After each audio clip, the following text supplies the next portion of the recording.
Welcome to the world of science fiction stories, and don't forget to like, share, and subscribe my CH Hanel.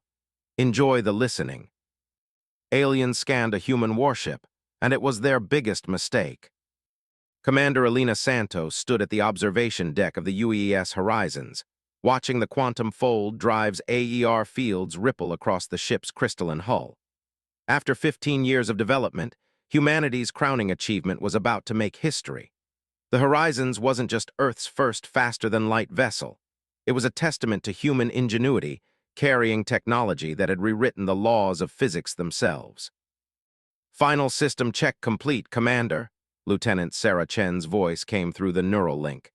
"Quantum fold matrices are synchronized at 98.7% efficiency. We're ready for the jump." Elena touched the window, her reflection overlaying the distant stars. The specially engineered quantum glass felt cool under her fingers, designed to withstand forces that would tear conventional materials apart at the atomic level. Status of the first contact package. "All diplomatic protocols loaded and ready," Communications Officer Marcus Wung reported. "Cultural database, scientific exchanges, peaceful intentions manifest, everything the UN First Contact Committee prescribed." The laner allowed herself a small smile. Humanity had dreamed of this moment for centuries, making peaceful first contact with an alien civilization. Now they would do it not as supplicants bearing simple radio messages, but as equals who had mastered the fundamental forces of the universe. The quantum fold drive was proof of that. By manipulating quantum fields on a macroscopic scale, it could bend space itself, allowing for FTL travel without the relativistic problems that had stumped scientists for generations. More than that, it represented a complete paradigm shift in humanity's understanding of physics. "Multiple contacts," Tactical Officer James Rivera's voice cut through her contemplation. "Massive spatial distortion at bearing 47 Mark 183. Reading 15, no, 20 vessels emerging from some kind of FTL corridor." Elena's training kicked in instantly. "Battle stations, raise quantum shields but keep weapons cold. Let's not start first contact by appearing hostile." The crew responded with practiced efficiency as Elena made her way to the bridge. The Horizons might be primarily a diplomatic vessel, but it carried the most advanced defensive systems humanity had ever developed.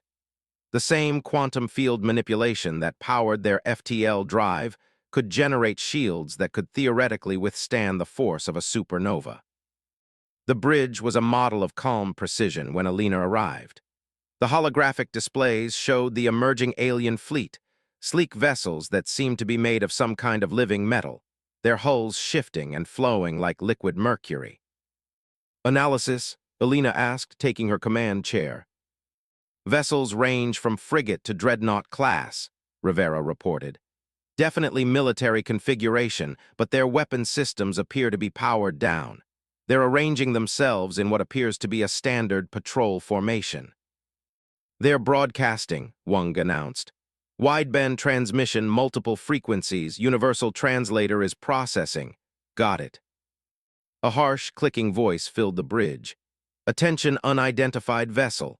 You have entered space claimed by the Meridian Concordat power. Power down your engines and prepare for inspection. Resistance will be met with immediate hostile response." Elena exchanged glances with her senior staff. This wasn't how they'd hoped first contact would go, but they had prepared for less than ideal scenarios. "Open a channel, Mr. Wung. Let's show them humanity's diplomatic face."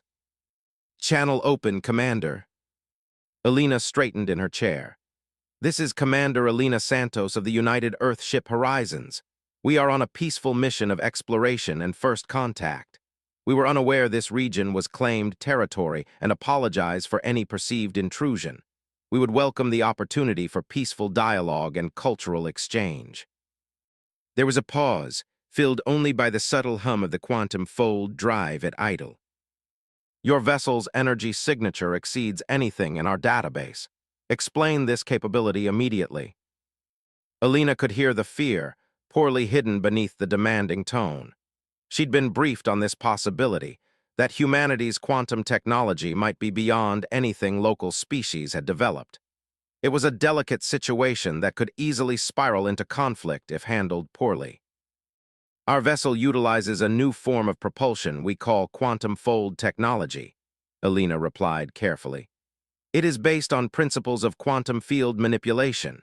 We would be happy to share basic scientific information about this technology as part of a peaceful exchange. Another pause, longer this time. Elena could almost imagine the alien commanders conferring, trying to decide how to handle a species that had apparently mastered technology they didn't understand. Your vessel will submit to immediate inspection by Concordat forces, the voice finally responded. Any attempt to activate your quantum systems will be considered a hostile act. Elena's jaw tightened. The Concordat was clearly used to being the technological superior in any encounter. Finding a species with more advanced technology had pushed them straight to attempting to assert dominance. I apologize, but I cannot allow armed forces to board this vessel, Elena replied firmly. The Horizons carries sensitive technology. However, we are willing to provide detailed scans of our non-classified systems and participate in supervised cultural exchange at a neutral location. Your cooperation was not requested, it was demanded. The alien voice grew harder. The Concordat does not recognize the sovereignty of unregistered species. You will comply or you will be compelled. Elena saw Rivera's hands hover over the tactical controls, but she raised a hand to stay him. They had one more card to play before this turned ugly. Perhaps a demonstration would help establish mutual respect, Elena said calmly. Mr. Rivera, please lower our quantum shields for exactly 5 seconds. Let them scan us fully. Commander Rivera's surprise was evident, but he complied. The bridge crew watched as the alien vessels suddenly lit up with scan activity, their sensors probing every inch of the horizons. Elena counted down silently in her head. 5, 4, 3, 2, 1. Shields up, she ordered, just as the alien channel erupted with chaos. Multiple voices overlapped in various tones of shock and disbelief. Impossible. The power readings. How are they containing it? Cannot be. Elena allowed herself a small smile. The aliens had just discovered that the Horizon's quantum fold drive wasn't just an FTL system. It was a controlled quantum singularity, harnessing power that their sensors probably couldn't even properly measure. When the main alien voice returned, the demanding tone was gone, replaced by something closer to awe. Your vessel. How? What are you? We are human, Elena replied simply. And we would still prefer to have this conversation as equals, focused on peaceful exchange rather than demands. Shall we start over? The silence that followed felt different this time, filled not with threat assessment and dominance games, but with the first signs of genuine respect. Sometimes, Elena reflected, the best way to achieve peace was to make it clear that war would be a terrible mistake. Perhaps, the alien voice finally said, we should discuss this further. Our paramount requests the honor of speaking with you directly. Elena nodded to herself. Now they were getting somewhere. We would be honored to begin proper diplomatic relations. Shall we discuss the arrangements? As her crew began coordinating the details of their first peaceful contact, Elena looked out at the alien fleet, their living metal hulls now seeming less threatening and more fascinating. This wasn't how they planned first contact, but perhaps it was better this way. Humanity had announced its presence not with aggression or submission, but with quiet confidence and overwhelming technological superiority. The stars seemed to shine a little brighter through the quantum glass. Humanity had arrived on the galactic stage, and nothing would ever be the same. The Meridian Concordat's flagship, Eternal Dominion, was a marvel of bioengineered technology. Its living metal corridors pulsed with neural pathways, and its command center was a cathedral of organic computing. But right now, all that technological achievement felt hollow to Supreme Commander Vexer as he studied the readings from the human vessel for the 100th time. Impossible, he muttered, his forearms moving in agitation patterns. Run the analysis again. His chief scientist, Dr. Clara, mandibles clicking in frustration, complied. Supreme Commander, we've run it 12 times. The results remain consistent. Their quantum singularity drive, it doesn't just bend space, it rewrites it. The power output alone exceeds our entire battle fleet combined. On the main display, the UEES Horizons hung serenely against the backdrop of stars. Its crystalline hull seemed to mock them with its elegant simplicity, so different from the Concordat's biological engineering approach. But it was what lay within that hull that had thrown the Concordat's entire scientific community into chaos. Commander Santos, Vexer spoke into the comm channel, trying to keep his voice steady. Perhaps you could explain how your species managed to achieve quantum field manipulation on this scale. Our records show your civilization only achieved space flight within the last century. Elena's holographic image smiled diplomatically. Commander Vexer, humanity has always excelled at technological leaps. When we discover a new principle, we don't just apply it, we reimagine it. The quantum fold drive began as a theoretical physics paper about manipulating quantum fields. Within 15 years, we turned it into the heart of our first FTL ship. Vexer felt his secondary heart skip a beat. The casual way she spoke of such achievement, 15 years from theory to practical application of technology that surpassed designs they'd refined over millennia. Sometimes fresh eyes see new possibilities, Elena replied. We'd be happy to share some of our basic research. As I said, we're here for peaceful exchange. Before Vexer could respond, a priority alert flashed across his neural interface. Fleet Admiral Zarks was calling. The highest authority in the Concordat military rarely involved himself directly in first contact situations. This was unprecedented. Secure channel established, his communications officer announced. The Admiral's image materialized, his scales dark with concern. Supreme Commander, your preliminary report is disturbing. A single human vessel with power signatures that exceed our comprehension. Their technology contradicts our understanding of physics, and now they offer to share knowledge. The humans appear genuine in their peaceful intentions, Admiral, Vexer reported. Their commander has been remarkably patient despite our initial assertiveness. Patience born of confidence, Zarks hissed.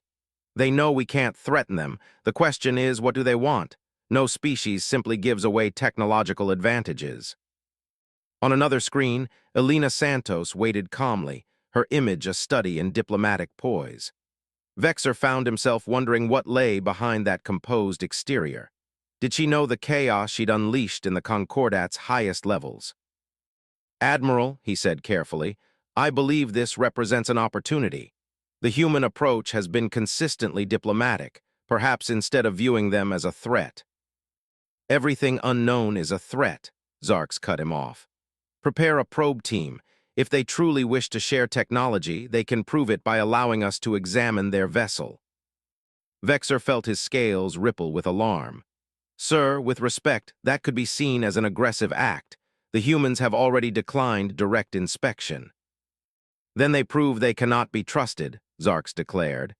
No species achieves such advancement without conquest. They speak of peace while holding a sword to our throats. Proceed with the probe insertion. That's an order. The connection cut off before Vexer could protest further. He looked again at Elena's waiting image, then at the horizons floating peacefully nearby. Everything in his experience told him this was a mistake.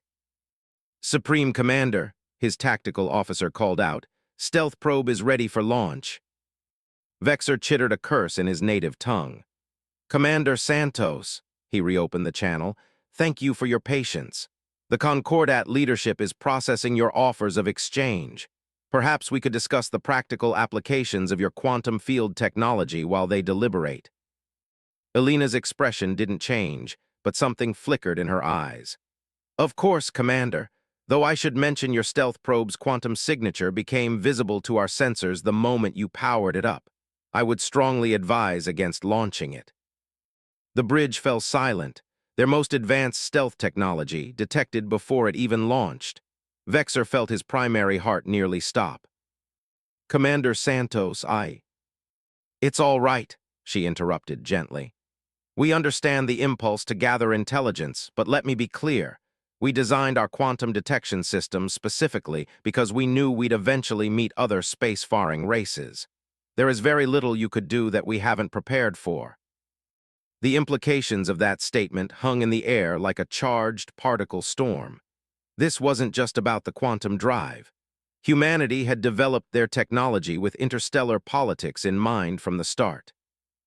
However, Alina continued, her tone warming slightly, we also prepared extensive scientific and cultural exchange packages. We genuinely want to share knowledge, Commander Vexer, not because we have to, but because we believe advancement should lift all species together. Vexer found himself faced with a choice that would reshape the Concordat forever. Follow orders and provoke a species that could probably swat their entire fleet aside like insects, or trust in the offered hand of friendship, even if it came from a position of overwhelming strength.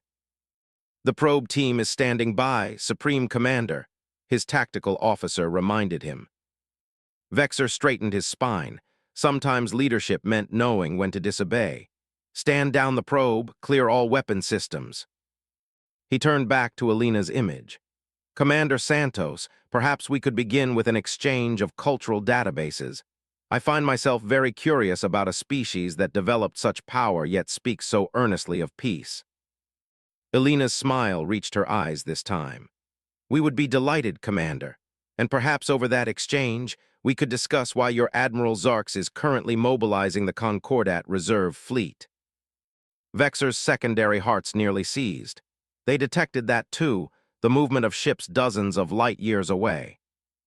Trust, Alina said softly, works both ways, Commander. Shall we try for some?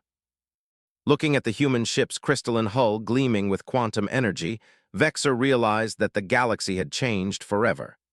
The question was no longer whether humanity would reshape the cosmic order, but how.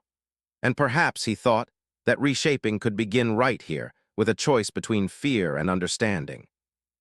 Yes, he said finally, let's try for trust. Dr. Sarah Chen sat in her lab aboard the Horizons, surrounded by holographic displays showing the quantum field interactions that powered their ship. 15 years ago, she'd been a graduate student when her father, Dr. James Chen, first proposed the impossible, controlling quantum fields on a macroscopic scale. Now she was the lead quantum engineer of humanity's first FTL vessel, watching alien ships try to make sense of their technology. Their scans are getting more sophisticated, she noted, tracking the Concordat's latest attempts to analyze their quantum drive. They're actually starting to ask the right questions. Her assistant, Dr. Marcus Webb, nodded as he adjusted their field harmonics. Should we be concerned? The more they understand, the more they might see us as a threat. Sarah smiled, remembering her father's words from years ago. Understanding isn't a threat, Marcus. It's an opportunity. On her primary screen, the quantum singularity at the heart of the Horizons pulsed with controlled power. The alien scans couldn't detect half of what it could do, and that was probably for the best. Humanity had learned early that the best defense was the one you never had to demonstrate. Dr. Chen, Commander Santos's voice came through the neural link. How's our guest doing?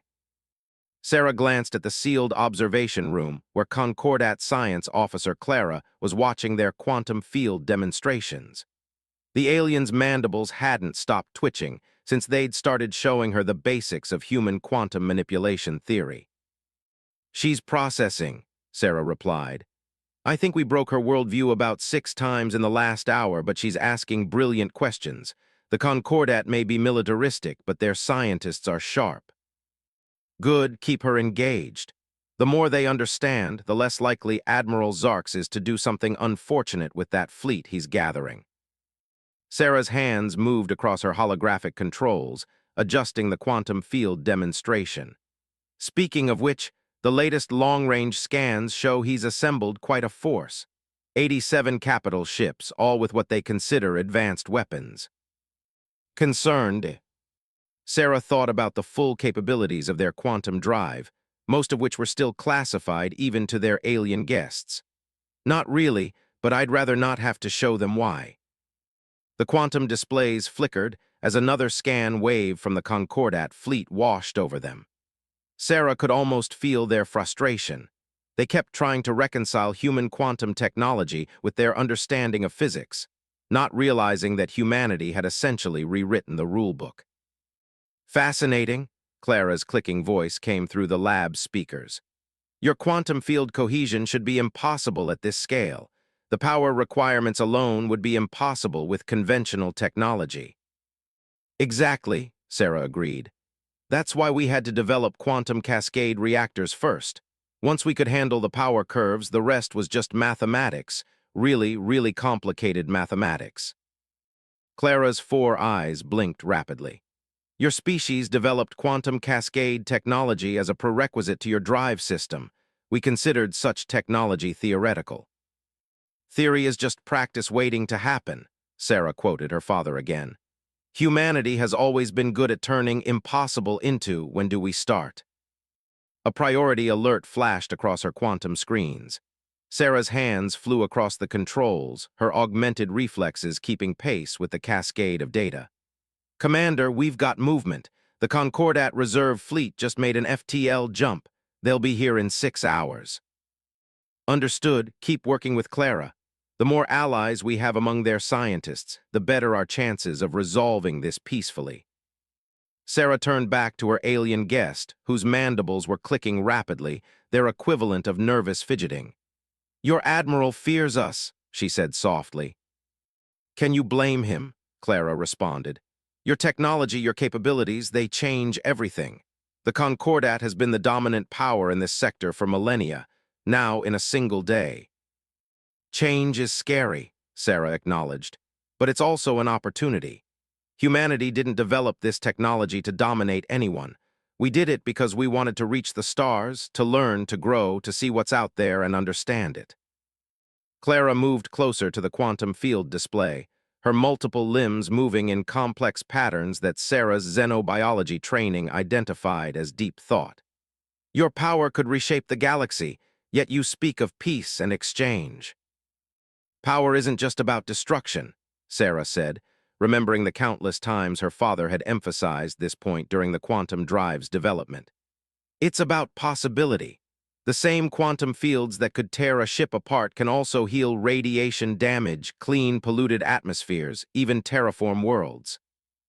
She brought up a new simulation showing how controlled quantum fields could repair atomic-level damage. Clara's scientific interest visibly overcame her political concerns as she watched human technology defy yet another law of physics. Impossible, the alien scientist whispered, but this time the word held wonder rather than fear. That's the thing about the impossible, Sarah smiled. It just takes someone crazy enough to try. Humanity's been crazy like that for our entire history. We see limits and think, well, those are more like guidelines, really. A new alert flashed. The reserve fleet had adjusted course, accelerating. They'd arrived sooner than calculated. Sarah felt a familiar tension in her shoulders, the weight of knowing that peace or war might hinge on the next few hours. Clara, she said carefully, I need you to understand something. What you've seen, what we've shown you, it's maybe 5% of what the horizons can do.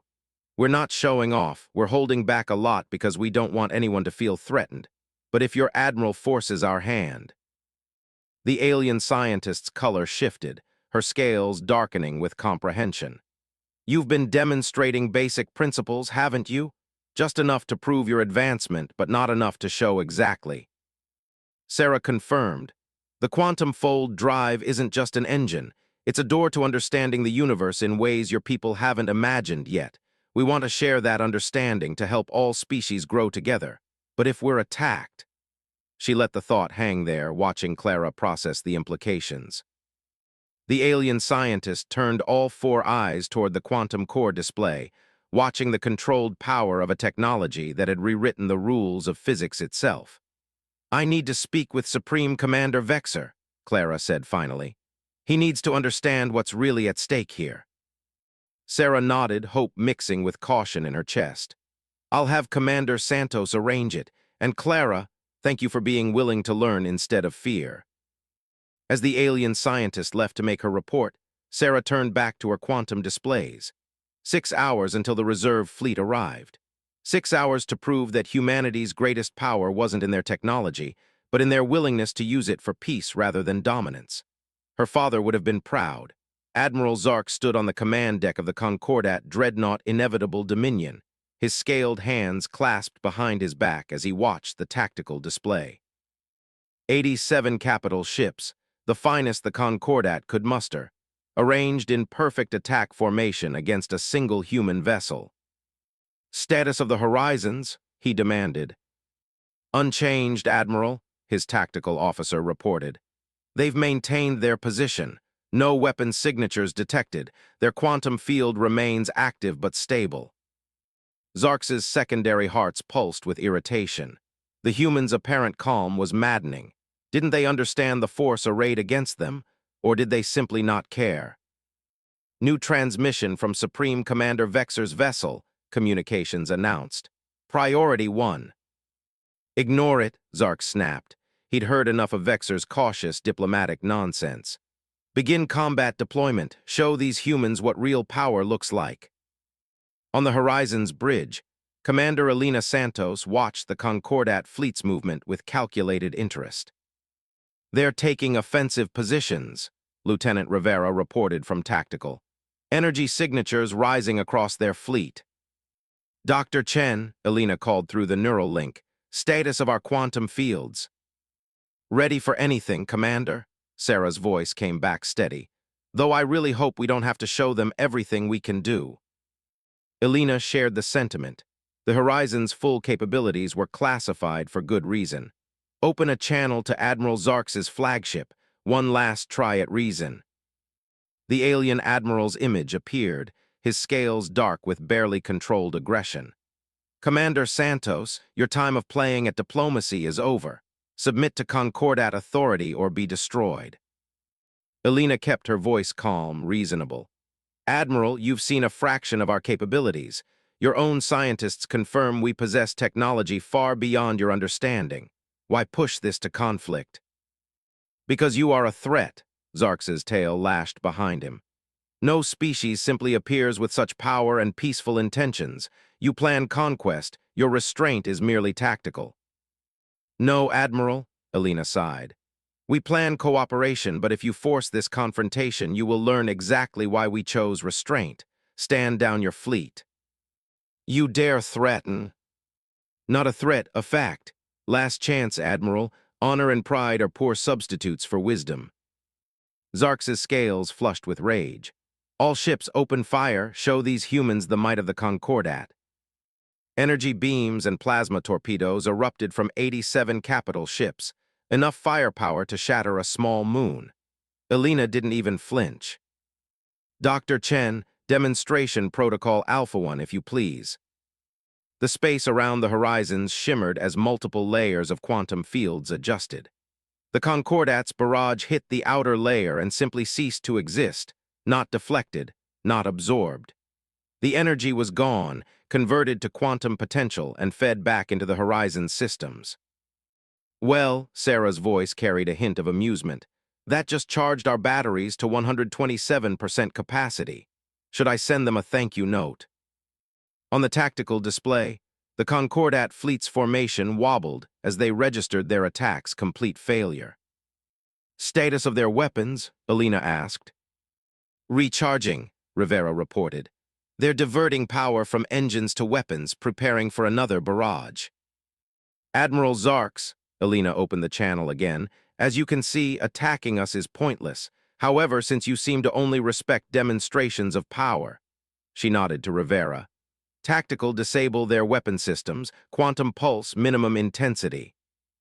The Horizon's quantum drive pulsed once, sending a wave of carefully controlled quantum disruption across the Concordat fleet. Weapon systems sparked and went dark. Power cores stuttered. 87 capital ships suddenly found themselves unable to do more than maintain life support and basic maneuvering. "By the first egg," Zarx whispered, his rage replaced by shock. "What are you?" "We are human," Elena replied simply. "We developed this technology not for war, but because we dreamed of reaching the stars. We chose peace not from weakness, but because we understand that true power comes with responsibility. She stood from her command chair, approaching the tactical display. Right now, I could disable your engines. I could shut down your life support. With a properly calibrated quantum pulse, I could reduce your entire fleet to its component atoms. But I won't, because humanity's strength isn't in our ability to destroy, but in our choice not to. Choice, Zarx's voice shook. You leave us no choice. I leave you the most important choice, Admiral. Learn to coexist with a species more technologically advanced than yours, or cling to pride and force us to demonstrate even more of our capabilities. I know which choice I hope you make. The bridge fell silent as they waited for the Admiral's response. Elena could almost see the conflict in his alien features, generations of military tradition warring with the undeniable reality before him. The Concordat, he said finally, each word seeming to cause him physical pain, requests a cessation of hostilities. Elena allowed herself a small smile. Granted, and we would be happy to help restore your ship systems. After all, that's what peaceful species do for each other. Commander, Sarah's voice came through the neural link. Vexer is hailing us. He says Clara's preliminary report on quantum field theory is causing quite a stir among their scientific community. Apparently, the possibility of cooperative research is making some very influential people reconsider their stance on human relations. Excellent,